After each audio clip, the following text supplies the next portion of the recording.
sam kod izletišta Kadijevac. Ovo što vidite su isključivo samo moji tragovi. Ovo su tragovi zeke. I tamo negdje na putu sam video tragove lisice. Znači, netaknuta priroda, ovdje niko nije zalazio neko duže vrijeme.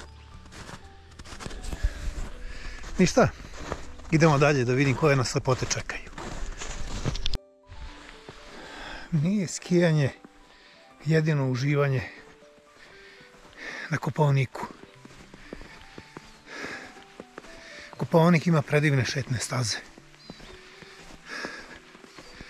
Ja sam trenutno došao do izletišta Kadijevac. Evo, ovo je staza 1 koja vodi Konaci, Jaran, Gobelja, Meka Presedla, Kadijevac, vodovod Konaci. Dugačka je 14,8 km, može biti 24,5 ako se ide cela dužina staze. Ja neću ići celom dužinom staze, obzirom da je još sve pod snegom. I ono što moram da priznam da je osjećaj fenomenalan. Sneg uopšte nije razgažen. Nije mekan za sada još uvek. Vide se samo tragovi životinja. Evo, ovdje vidite kako je prošla divlja svinja. Verovatno išla dole na pojilo. Ovo se vide tragovi jelenski divljači. Ima dosta tragova zečeva i lisice. I tako, znači, životinje moraju da se snađu kad je ovako vrijeme, kao i mi ljudi. Nadam se da nam kolege Maksa, Steva i Vlada uživaju danas na skijanju. Skijali smo zajedno 2 dana, danas im se nisam pridružio. Ali mislim da ovom šetnjom ne gubim apsolutno ništa.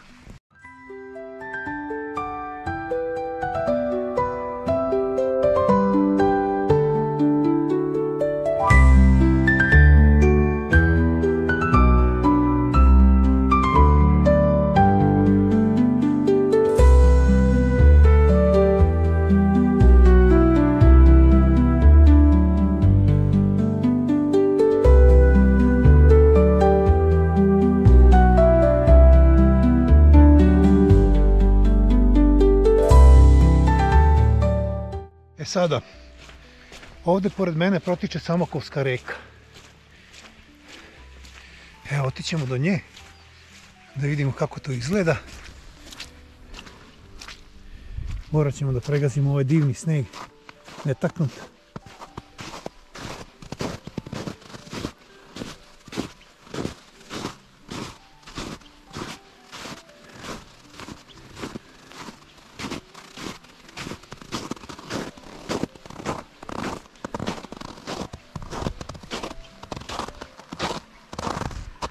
Pogledajte vi ovu lepotu.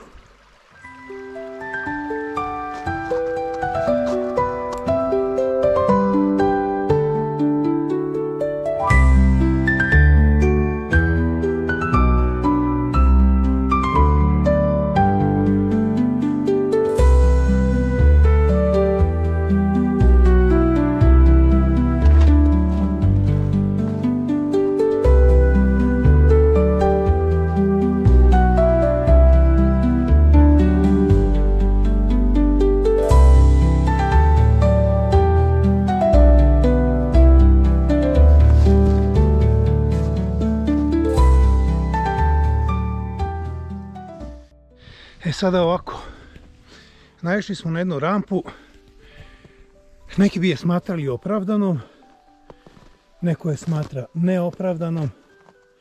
Ovuda se ipak kreće mehanizacija nacionalnog parka. Zašto je zabranjeno da se voze kvadovi, automobili ili sanke putem, meni nije sasvim jasno, ali okej.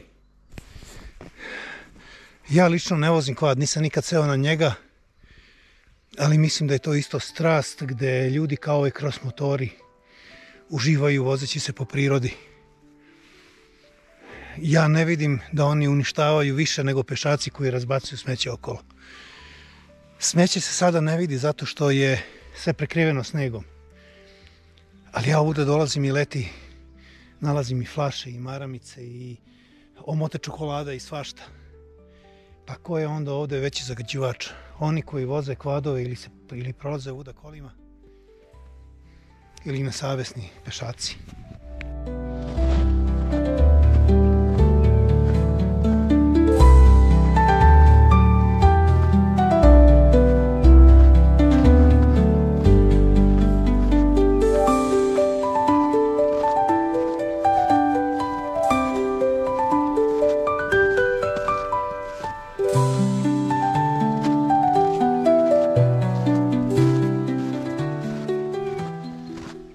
Evo ovako, došli smo do tačke od koje do Jankovih bara ima još nekih kilometar, odnosno 15 minuta hodanja.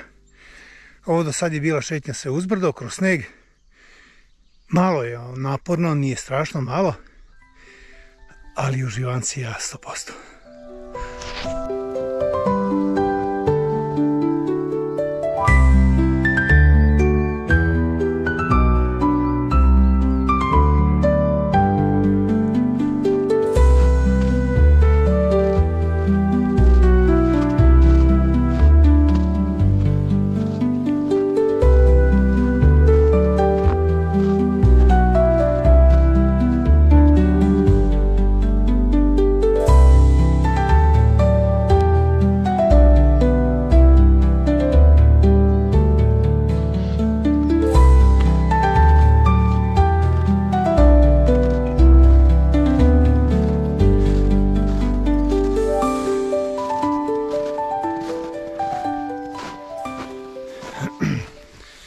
Evo ovako, znači doći ćete do jedne raskrsnice, ali je jako dobro označeno.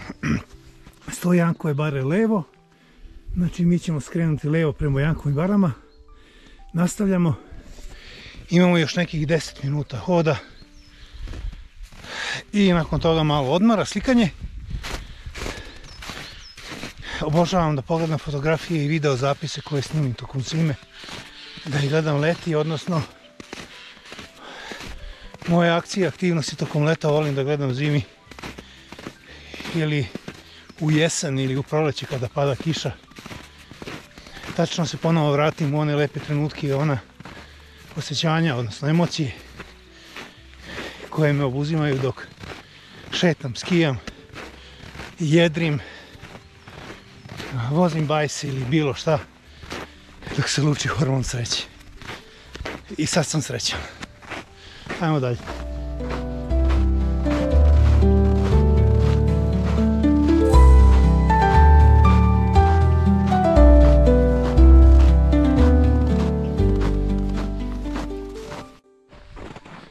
I evo, dragi moji, polako stižemo do Jankovih bara. Sad ću okrenuti kameru.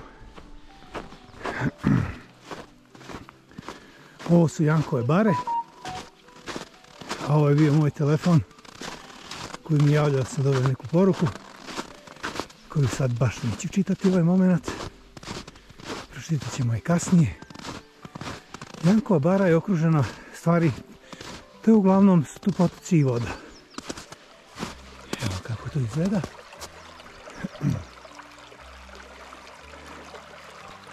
I ajde da pročitamo šta kaže infotabla u Jankovim barama.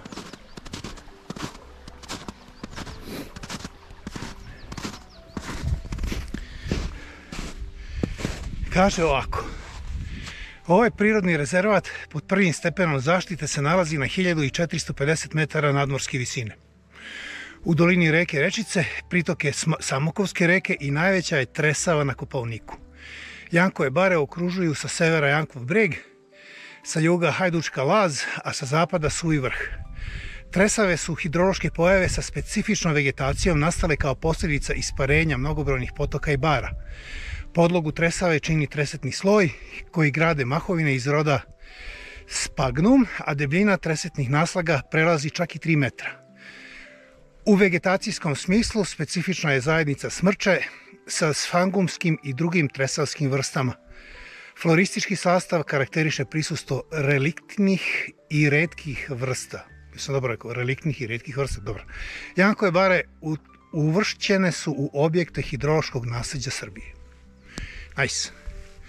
Elem, ovdje može da se nađe sivi buk, Motacilla cinerea, odnosno planinska pliska, velika ušara, naravno srna i jelenski divljači, to sam i rekao da sam našao tragove, kreja lešinarka i tako dalje i tako dalje.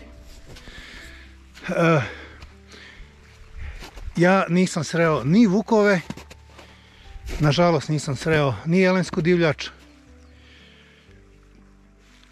no međutim, kada dolazim ovamo preko leta, iako sam dovoljno tih, mogu se čuti i može se i vidjeti divljač. Ništa, ja danas ne bih prolazio mostićima, znači ceo kompleks je ovako sproveden mostićima, ali daske su propale, kao što vidite ovdje. Prekrivene su snegom i postoji rizik da propadne, jednostavno voda nije duboka, ali nema potrebe da se spasim. Pokušat ću da prođem još malo i gledajući da idem po zdravim daskama. Ovdje, ok. Evo, to izgleda ovako. To izgleda ovako. Lepo je ovako zimi, prelepo i preko leta.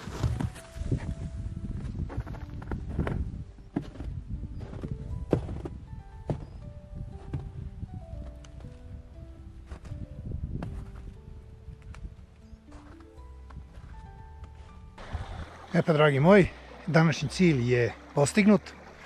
Vraćam se nazad do kola, pa ćemo da vidimo šta ćemo popodne. Ajmo polako nazad po tragovima kojima smo i došli.